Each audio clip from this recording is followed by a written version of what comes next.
A continuación, es un gusto también presentar al doctor Denis Correa. Él es nutricionista, es máster en ciencias de la nutrición, doctor y postdoctorado de la clínica médica.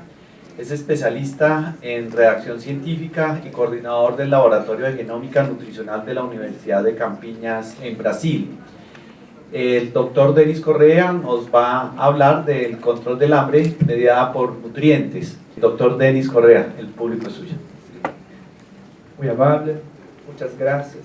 Inicialmente, peço desculpa por las palabras, soy brasileño, no tengo mucha práctica con el español, mas voy a hablar devagar. Treinei un poquito en mi casa para trazer lo mejor que podría para ustedes acá. Muy bien, gracias a Hernán por sugerir mi nombre, Dr. Álvaro. Mucho gusto a todos estar acá. Trago de Brasil, un grande abrazo para usted. Muy bien, soy nutricionista, trabajo con las investigaciones de la obesidad, diabetes, los controles nerviosos sobre la hambre. Tenemos algunas cosas para debatirnos acá, como por ejemplo, con el papel de los nutrientes, tanto controlando negativamente la hambre, cuanto positivamente. ¿Cómo comprendemos esto acá?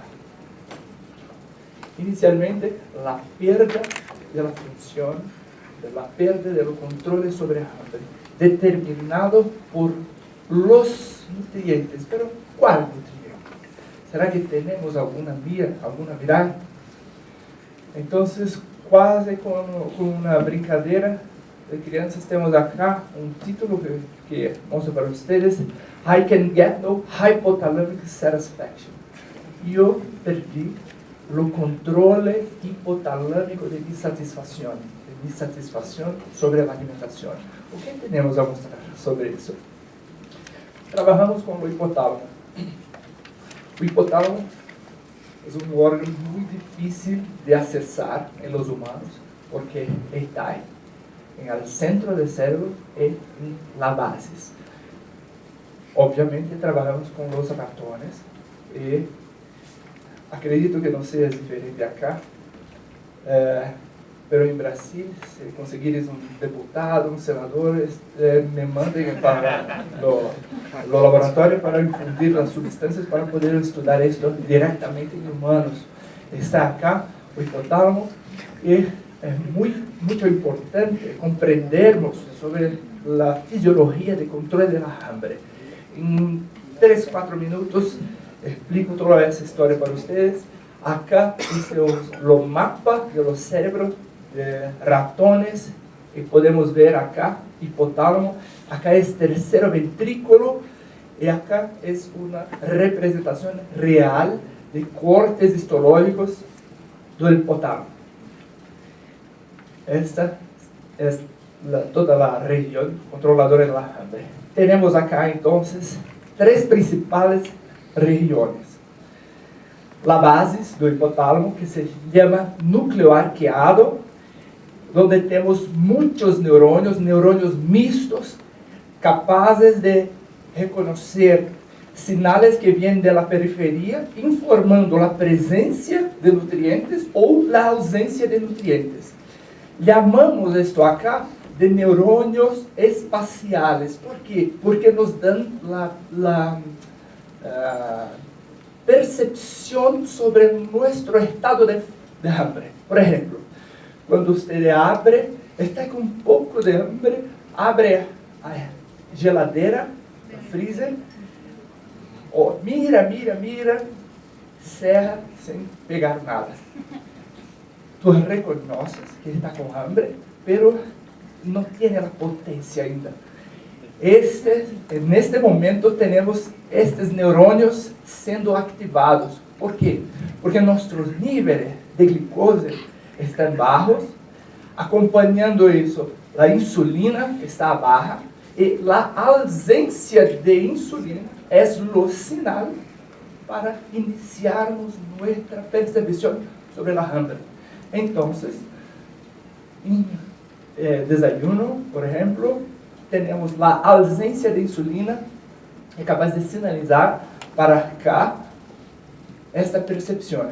Quando estes sinais se tornam mais intensos, através de conexões neurais, sinais migram para outra área, e agora sim, que se chama hipotálamo lateral, onde temos a expressão de neurotransmissores muito potentes.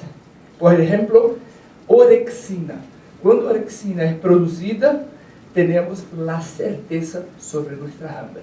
E damos um passo à frente, temos o alimento, nos alimentamos e imediatamente começamos a perceber, a ter noção sobre nosso estado alimentar. Por exemplo, você está em desayuno hasta na hora da principal refeição, almoço. Tiene apenas 30, acompanhe comigo o raciocínio, 30 minutos para ir ao restaurante. Tiene então 5 minutos para atravessar a rua e entrar no restaurante, e mais 5 para volver. Então, vocês têm 20 minutos para se alimentar. Crias um prato desse tamanho, ele vem à toa. E em 10 minutos avança hasta a metade do prato. Minha pergunta para vocês é: depois de 10 minutos e depois de atingir a metade do prato, estás com a mesma hambre do início? Não. Não. Por quê? Esta é a questão. Porque nós desprezamos as moléculas, as poucas moléculas soltas na superfície dos alimentos, moléculas de glucosa, que são absorvidas e há na boca, na mucosa da boca, mucosa do esôfago. São traços de moléculas. Estas moléculas atingem a corrente sanguínea e liberam insulina. Pero quanto de insulina? Traços, muito pouco traços de insulina. Para quê? Para sinalizar. Esta sinalização atinge o hipotálamo, iniciando o aviso de que, ei, cérebro, está chegando comida acá. Então, o aviso cerebral de que temos energia em corpo é muito rápido. ¿Sí? Por exemplo, após a refeição, temos a presença principalmente agudamente de insulina, que se conecta a outros neurônios que mandam projeções sinápticas para esta região, que produzem neurotransmissores anorexigênicos. Muito bem. Isto é o funcionamento para quem está bem. A pergunta agora é: o que temos por aí capaz de quebrar este balanço? Este é o problema. Então, gostaria de mostrar para vocês a contribuição ou as contribuições que nosso laboratório ofereceu à ciência para compreendermos a regulação da hambre. Este é o primeiro trabalho que publicamos que nosso grupo sobre supervisão do professor Lício Veloso em Brasil publicou, mostrando que o consumo de dieta rica em grasa era capaz de ativar uma resposta pró-inflamatória, induzindo resistência à insulina no hipotálamo.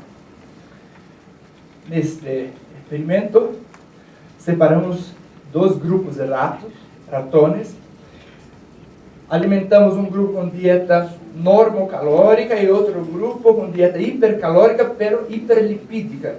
E a grasa desta dieta era riquíssima em grasas saturadas. Depois de 2 meses, separamos os hipotálamos destes animais e fizemos análises genômicas. E observamos todos os genes que haviam sido modificados. Separamos todos os genes, são milhares, 37.500 genes. Destes 37.000, separamos, observamos que 1.176 RNAs mensageiros foram modificados. Destes, qual hablavam sobre nossos assuntos? 115 sobre muerte celular e inflamação. Inicialmente, fomos estudar as modificações sobre os marcadores inflamatórios. E observamos que a transcrição gênica estava acontecendo e estes transcritos estavam se transformando, cambiando em proteínas. Acá, interleucina 6, TNF-alfa e IL-beta, depois de consumo de grasa saturada, aumentava o contenido destas proteínas. Muito bem. Acá temos uma imunohistoquímica que mostra para o terceiro ventrículo do hipotálamo, a base, que é o núcleo arqueado. Aqui um zoom que mostra neurônio que está brilhando, marcado com TNF-alfa. Então, temos a certeza que neurônios controladores da hambre, na base do hipotálamo, estavam inflamados. Sequencialmente, uma pergunta surge: porque será que todas as grasas saturadas são prejudiciais? Não. Por quê? E de onde surgiu esta pergunta? Do fato de que ácidos graxos saturados de cadeia curta estavam aparecendo na literatura, trazendo muitos benefícios no intestino, na circulação, para os vasos.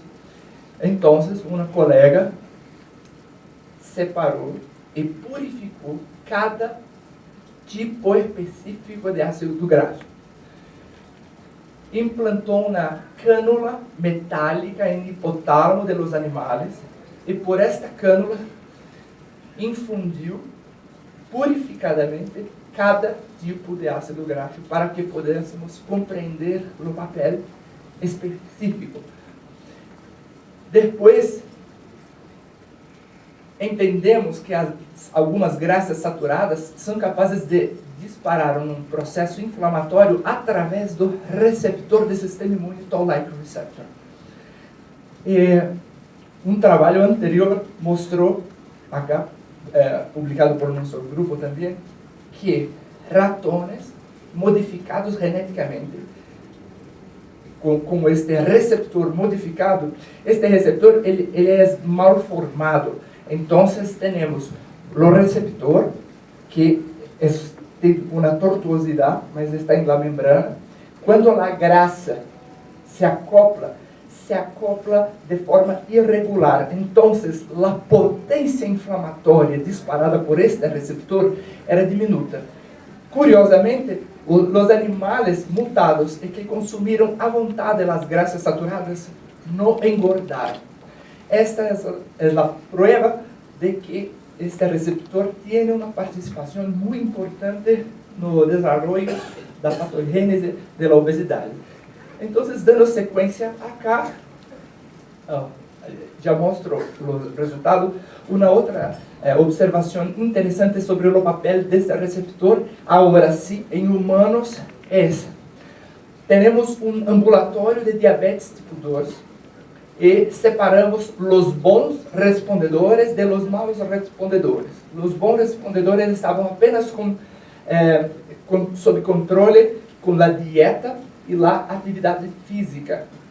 Os maus respondedores, além de controlar seu estado com dieta, exercício, tinham que ter uma, duas ou três associações de drogas, de medicamentos, para controlar a glicemia. Depois de separar esses grupos, fizemos uma análise genética e observamos que os bons respondedores apresentavam a mutação para este receptor de Toll-like receptor. Então, a gordura, quando chega nas células deste indivíduo, conectam sim ao receptor, mas o receptor mal formado é incapaz de disparar com eficiência a sinalização celular pró-inflamatória, demonstrado aqui em humanos. Agora sim, vamos ver os resultados deste trabalho. y observamos que acá las grasas, ácido palmítico muy fácil de encontrar en la naturaleza, no produjo la inflamación mediada por TNF-alfa, nem IL-1 beta, IL-6, IL-10.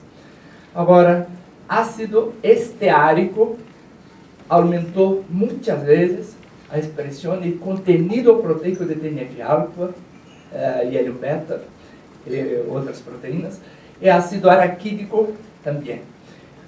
Percebemos que quanto maior a cadena de ácidos graxos saturados, parece haver prejuízo maior. Muito bem. E temos acá ácido graxo oleico presente nas olivas, azeite, graxa de oliva. Tem papel benéfico incrementando o IL-10, que é uma interleucina anti-inflamatória, e a interleucina 6, que depois foi mostrada no sistema nervoso central como anti-inflamatória. Este é o trabalho que mostra de forma definitiva a interleucina 6 como anti-inflamatória no sistema nervoso central. Até então, acreditávamos que a interleucina 6 era pró-inflamatória e pero de la periferia, apenas na periferia. Quando atravessa a barreira hematocefálica, adquire outra atividade. E sem a existência de interleucina 6, interleucina 10, no hipotálamo não consegue trabalhar. Essas duas proteínas têm que trabalhar juntas. Um colega demonstrou em animais obesos que uma única sessão de exercício, após uma única sessão de exercício, a interleucina 6 produzida no músculo cai na corrente sanguínea, migra o cérebro e atua junto com a IL-10 como anti-inflamatória, traduzindo isso de forma muito potente e reduzindo a hambre. Esta é a explicação do controle agudo de hambre induzida pelo exercício. Muito bem? E agora, daqueles que mostrei para vocês, 115 genes modificados, fomos atrás de alguns que controlavam a inflamação e agora alguns que controlam a morte celular. Este é um trabalho muito importante do nosso grupo que vem por cerrar a história de que a obesidade é distúrbio ou é doença. Obesidade é doença. Por quê? Porque temos, como podem ver no título, a morte de neurônios. Dietas ricas em gorduras são capazes de induzir morte celular em neurônios hipotalâmicos. É um trabalho belíssimo. Acá temos uma microscopia eletrônica que mostra acá a imagem de um neurônio íntegro de animais que consumiam dieta normocalórica, e acá a imagem de um neurônio morto. Temos uma retração celular e o hipotálamo estava como um queijo suíço, cheio de buracos. Então, imaginamos, será que é possível observar isto em humanos? Porque uma ressonância magnética morfofuncional poderia nos mostrar alterações no hipotálamo um pouco maior, porque os ratones, em la ressonância, a imagem estava muito borrada. Outra prova está acá. Neurônios que expressam proopiomelanocortina, substância anorexigênica, estavam expressando também o principal marcador de muerte celular, a caspase 3. Temos o quê? Que neurônios? Quais neurônios hipotalâmicos são esses? Infelizmente, apenas os neurônios anorexigênicos. Os neurônios orexigênicos continuam com suas funções preservadas. Isto é um resultado estarrecedor, por quê? Porque entendemos que a obesidade não tem cura. Precisamos tratar, mas não tem cura a médio e longo prazo. Não tem. As drogas funcionam, conseguem controlar parcialmente o apetite, a hambre, porque atuam em centros distintos do hipotálamo. Então, são resultados indiretos. temos acá das principais causas. Porque não temos neurogênesis com eficiência. ¿Sí? Muy bien, entonces, con próximo de los humanos, estamos en relación a essas respostas. Temos acá ensaio muito interessante que publicamos também nesta revista. Vou traduzir para vocês o desenho experimental. Teníamos pacientes obesos que estariam a ir à cirurgia bariátrica. Antes da cirurgia, fizemos uma série de avaliações. Eles foram para a ressonância magnética, fizeram muitas análises bioquímicas e moleculares, e 8 meses depois da cirurgia, nós repetimos as mesmas análises. Vejam o que nós encontramos. Esta é a análise de líquor, interleucina 6, interleucina 10, duas consideradas anti-inflamatórias, antes da cirurgia e depois da cirurgia, aumenta o conteúdo de IL-6 e 10 para as duas proteínas.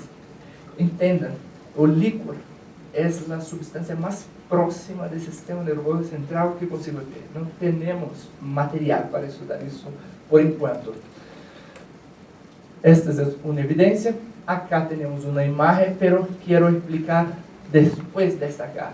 Este é uma marcação do ritmo de disparo neuronal. ¿Sí?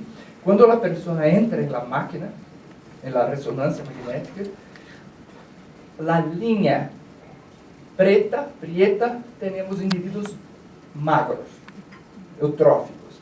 Na linha vermelha, roja, temos indivíduos obesos, grandes obesos antes da cirurgia. E azul, os mesmos indivíduos obesos, pero 8 meses depois da cirurgia. Quando o indivíduo entra na máquina, inicia a medição do ritmo de disparo neuronal. Com 5 minutos, uma oferta de destroça é oferecida e, imediatamente após, retomamos a medição do disparo neuronal. Observe, todos os indivíduos disparam igualmente. Conforme o tempo avança, o ritmo de disparo vai caindo, pero para os indivíduos emagrecidos, eutróficos, controles, isso foi mantido. Para o indivíduo obeso, antes da cirurgia, ele dispara igualmente e vai caindo, em 15 minutos está abaixo do nível basal, do início, e depois de 30 minutos continua caindo. 8 meses depois da cirurgia, temos um perfil um pouco melhorado. Mas como podemos compreender isso acá? Que o indivíduo obeso, claro, ele se saciará, estará sem hambre logo depois do fim da refeição. Pero a saciação volve muito mais rápido do que comparado a indivíduos magros. Estamos falando de sinais. Os sinais de saciação em indivíduos obesos não são duradouros. Então, uma outra pergunta que vocês poderiam fazer sobre isso acá é: se isso é o ritmo de disparos neuronais, e isso acontece em todo o cérebro, como pode afirmar que está acontecendo em lo hipotálamo? Agora sim, por causa da imagem que mostra um alto fluxo sanguíneo, principalmente na região hipotalâmica, depois da ingestão de glucosa saturada. Muito bem. Um outro lado deste trabalho é: nós, sou nutricionista, cuidei da parte da investigação alimentar desses indivíduos antes da cirurgia e 8 meses depois. Percebam algo interessante. Acá temos o peso de indivíduos magros e de indivíduos obesos antes e depois da cirurgia. Indivíduos magros eutróficos em 70 quilos, obesos até 150 quilos por causa da máquina de ressonância. Depois da cirurgia, cai pela metade. Então, compreendemos que a cirurgia foi efetiva. Sem problema. IMC, Body Mass Index, reduziu. Relação entre cintura estava ok. Agora, conteúdo calórico. Para indivíduos magros, nada de novo. 2.000, 2.500 calorias. Para indivíduos obesos, 6.000, até um desvio padrão, 9.000 calorias por dia.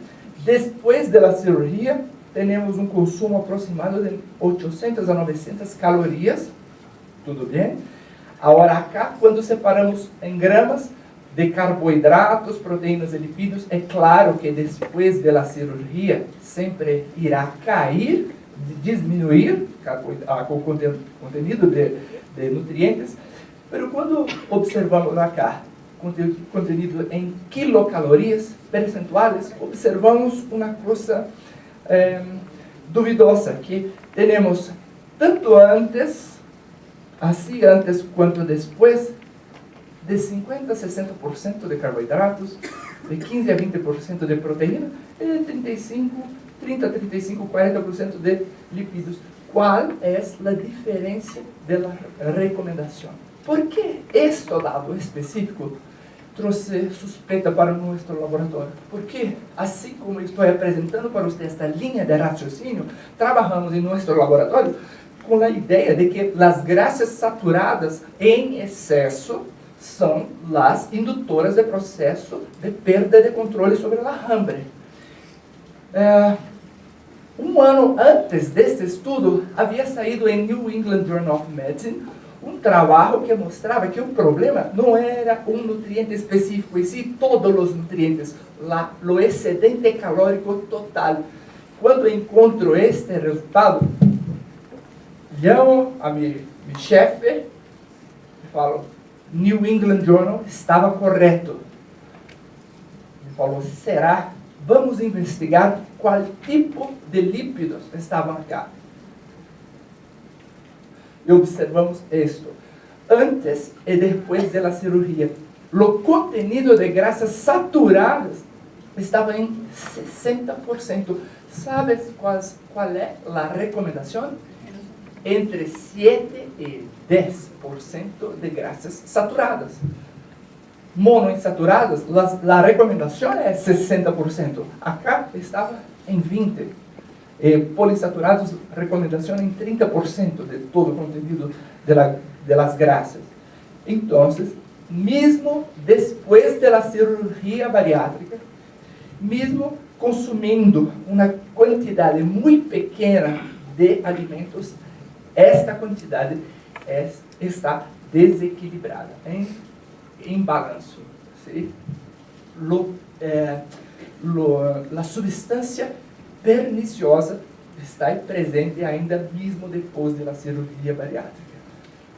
Então, como pude traduzir essa história toda de inflamação, de morte neuronal? Percebam acá, temos o receptor, toll-like receptor, um receptor do sistema imune inato, e proteínas, ou receptores de proteínas inflamatórias. Excessiva gordura saturada se liga no receptor, ativa um arcabouço de proteínas abaixo da membrana, fosforila e ativa a proteína IKK, que fosforila e inibe IKB-alfa. Desviado para o proteasoma, destruído e liberando, se isto acá está destruído, libera o tal do NF-κB, que migra ao núcleo, transcrevendo proteínas inflamatórias. Sim? A pergunta é: como essas proteínas interferem na sinalização de controle da hambre? Quando estamos funcionando perfeitamente, o receptor de insulina se liga em seu receptor, fosforila é ativa uma sequência de proteínas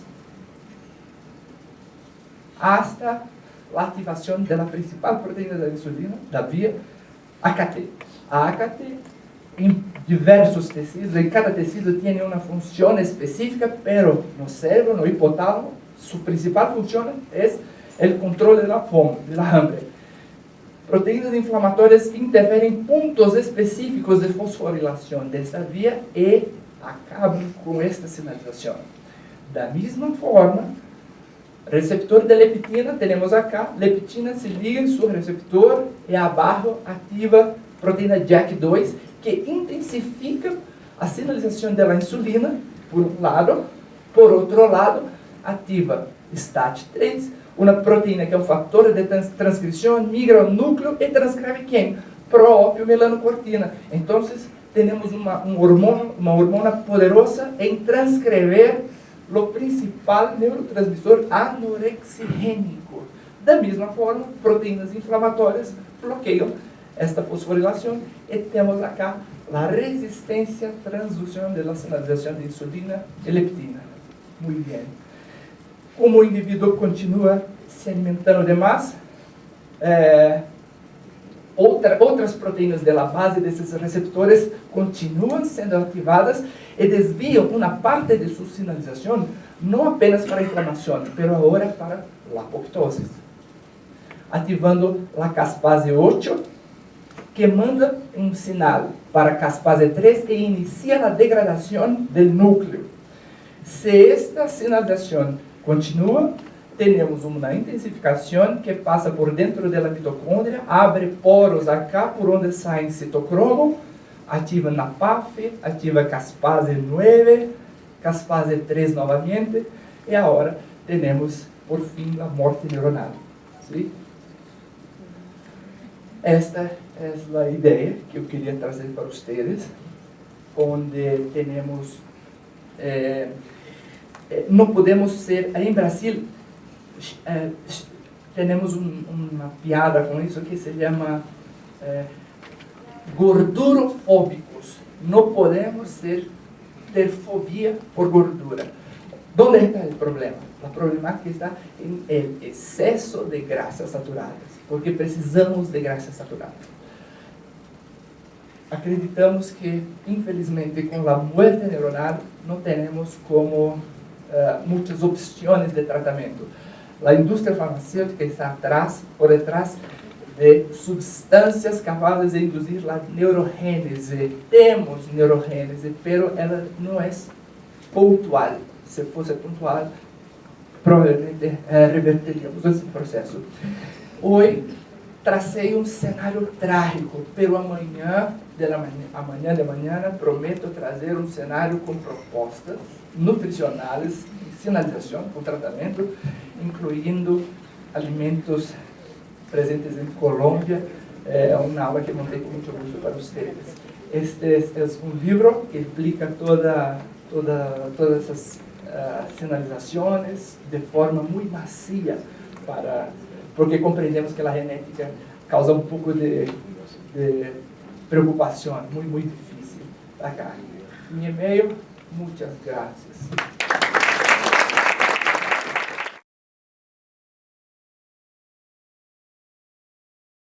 Una pregunta para el doctor Denis.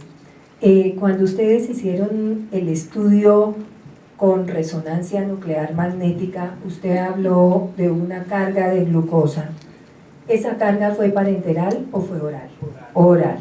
Ok. ¿Y han intentado hacerlo con los dos métodos? Sabemos que cuando se obvia el eje entero pancreático hay diferencias. Cuando se da vía oral y cuando se da sanguínea, vía sanguínea es diferente. Sí. Pero estamos hablando de 10, 12 minutos de acción, es muy rápido. Y queríamos perceber la inducción del flujo sanguíneo en el cerebro. Entonces, ¿es posible de efecto incretínico? Sí, es posible a través de GLP-1, liberación del intestino, pero acreditamos que la fuerza sea en la liberación dura do páncreas, porque la concentración es muy alta. Entonces, es un mix de acciones, ¿comprende? Acreditamos eso. Gracias. ¿Más preguntas? Mientras salen más preguntas, allá hay otra. Quería preguntarle al doctor Bastarrachea, no es tan sencillo mirar, ¿no? Porque yo conozco el centro, lo que ha logrado él con esa cantidad de, digamos, de monitos que tiene, son muchísimos. De pronto que explicara un poco por qué escogió esta raza de monos y qué tienen en particular con el metabolismo, o si hay una anécdota que nos lo cuente. Y también para el doctor Denis, yo conozco la Universidad de Campiñas, ellos tienen un grupo muy, pero muy grande de investigación, entonces ellos utilizan esas raticas porque pueden probablemente coger alguna línea de la parte del apetito, de la parte metabólica, de la parte de la obesidad, o hay algo más. ¿Por qué escogieron ese grupo de ratones y cómo es que trabajan? También le preguntaría para que nosotros sepamos la parte administrativa, o sea, ¿por qué la Universidad de Campiñas tiene esa? Yo fui y tiene un hospital gigante con una cantidad de investigadores permanente, o sea, ¿cómo lograron eso? Tenemos una estructura muy grande para la manutención de los ratones, pero los niveles de las exigencias han aumentado además, está muy difícil de conseguir mantener porque estamos intentando padronizar para niveles internacionales adoptados por los Estados Unidos principalmente, pero tenemos una otra estructura grande para las investigaciones clínicas. Eu hago parte de un grupo de investigadores, todos médicos. El profesor Lício Veloso tiene una mente muy creativa. Después que produjo 5 o 6 colaboradores, novos investigadores, soy uno de ellos. La red de colaboración se integró de diversas formas. Entonces, en nuestro grupo tenemos endocrinólogos, tenemos inmunologistas, tenemos nutricionistas, fisioterapeutas y enfermeros. Tenemos un hospital muy grande, público. Es muy interesante para el gobierno de Brasil la fomentación con muchos recursos para tratar la obesidad, una vez que es una doença absolutamente fuera de control. Brasil está creciendo mucho en casos de obesidad. El grupo de Unicamp, tenemos los endocrinólogos también, hacen cirugía bariátrica y avanzaron mucho en la comprensión sobre eso, sobre los mecanismos de GLP-1, de DPP-4, de peptidase. Entonces, existe, pero acredito que nuestro segredo es la integración entre la clínica y la experiencia básica. En todos los trabajos de 2010 para acá, tenemos una percepción translacional. Entonces, tenemos en un único trabajo, por ejemplo, resultados con vermes, por ejemplo, Drosophila, C. elegans, células, ratones y humanos. Entonces, conseguimos, estamos ahora consiguiendo colocar todas essas ideias dentro de un único compacto, y eso da mucha fuerza porque tenemos una idea de cómo trascendental de era prehistórica para acá, quais genes estão conservados usando esses Drosophila